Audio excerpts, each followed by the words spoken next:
US government seems to have a new target, its neighbor Mexico.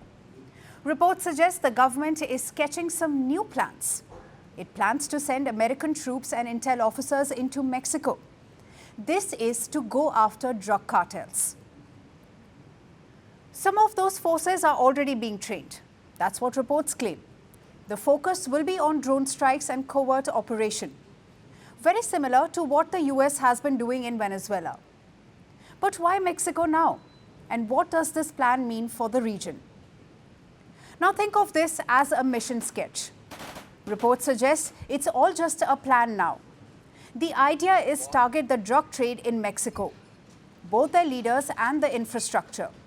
They can strike drug labs with drones, go after cartel leaders with drones. There could even be some personnel on the ground, which is why there's training of ground teams.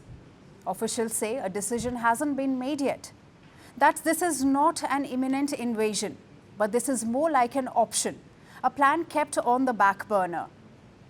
Now, this isn't the first time US is targeting Mexico's drug trade. It has long provided surveillance training and covert assistance. But all this was to help the Mexican government. What's new here is the unilateral action. Earlier this year, the Trump administration issued an executive framework. It said it would treat major cartels as transnational terrorist actors. In February, the State Department formally designated a set of cartels as FTO, that is, foreign terrorist organizations. This makes it easier to plan cross-border operations. And now, these new plans have led to backlash.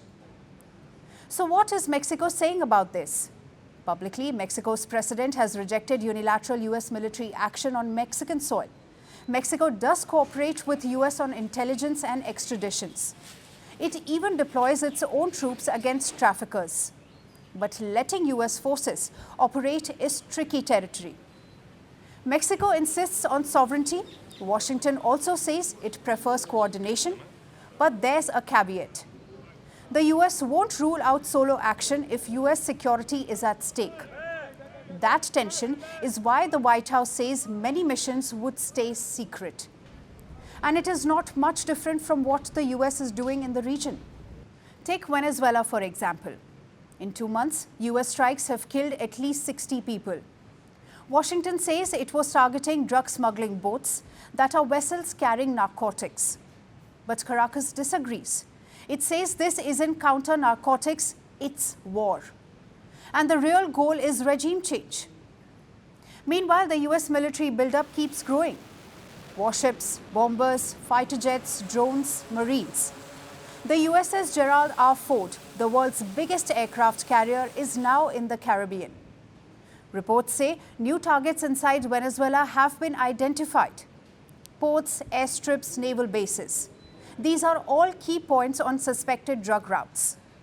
Washington has long called Venezuela a narco state, and it's no secret the US wants Nicolas Maduro out. Donald Trump was asked about it recently. He says he doesn't want war, but in his words, Maduro's days are numbered. The Trump administration has framed these actions as decisive action against narco-terrorists. For a domestic audience, that messaging plays well.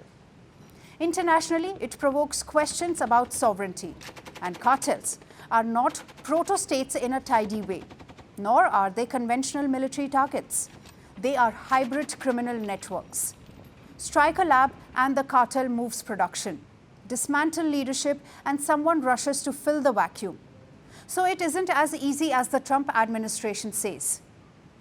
Where does that leave us? For now, this looks like a menu of options, not a declaration of war, a way for Washington to keep pressure on cartels. But if things escalate, it could change things in the region. Want the facts? The latest developments? News that gets straight to the point. Well, we've got all three just for you. This is Firstpost Live, a brand new show, your window into what really matters. Don't miss it.